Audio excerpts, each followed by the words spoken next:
ఒక్క నిమిషం ఆగు నాకు. జిల్లా కేంద్ర సహకార బ్యాంకు డైరెక్టర్ సోదరుడు బాలూరి గోవర్ధన్ రెడ్డి గారిని 2 నిమిషాలు మాట్లాడవలసిందిగా కోరుతా ఉన్నాను.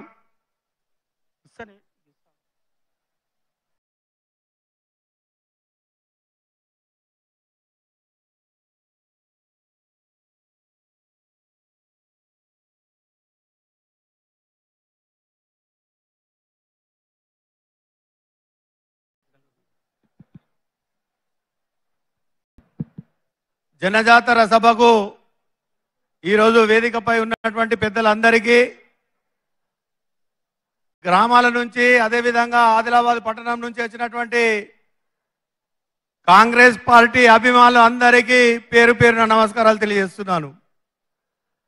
మరి ఈరోజు సుగుణక్క గారి గెలుపు కొరకు మరి రాష్ట్ర ముఖ్యమంత్రి పిసిసి అధ్యక్షులు రేవంత్ రెడ్డి గారు ఈ సభని ఉద్దేశించడానికి ఇక్కడికి రాబోతున్నారు కనుక ఇంకొక 10-15 నిమిషాల్లో ముఖ్యమంత్రి గారు ఇక్కడికి రాబోతున్నారు కనుక దయచేసి అందరూ కూడా నిశ్శబ్దం పాటించాలి అని చెప్పి కోరుకుంటూ, మరి ఈరోజు కాంగ్రెస్ పార్టీ గత ఎన్నికలలో ఇచ్చినటువంటి 6 గ్యారంటీలలో 5 గ్యారంటీలను పూర్తి చేసి ఈరోజు ప్రజలకు ఇచ్చినటువంటి మాటను నిలుపుకున్నటువంటి ప్రభుత్వంగా ఈరోజు మనం ముందుకెళ్తా ఉన్నాం. రాబోయే ఎన్నికలలో మనం ఇచ్చినటువంటి హామీలన్నింటినీ కూడా నెరవేరుస్తామని చెప్పి ఇప్పటికే ప్రజలలో ఒక భరోసా వచ్చింది. కానీ ఈరోజు అపోజిషన్ పార్టీస్ అయినటువంటి బీఆర్ఎస్ కావచ్చు, బీజేపీ కావచ్చు, ఈరోజు మన మీద బురద చల్లడానికి ప్రయత్నం చేస్తూ ఉన్నారు. అందుకని చెప్పి కార్యకర్తలారా,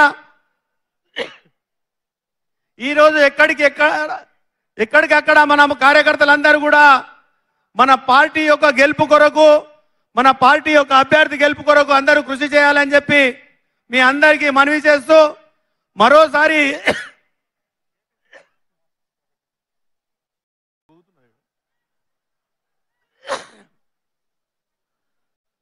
సుగుణక్క గారికి ఓటేసి మీ అందరు కూడా గెలిపించాల్సిందిగా కోరుకుంటూ మరి సెలవు తీసుకుంటాను.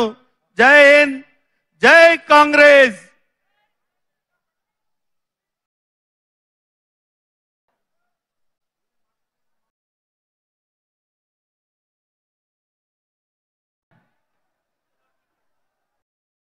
మాజీ మున్సిపల్ చైర్మన్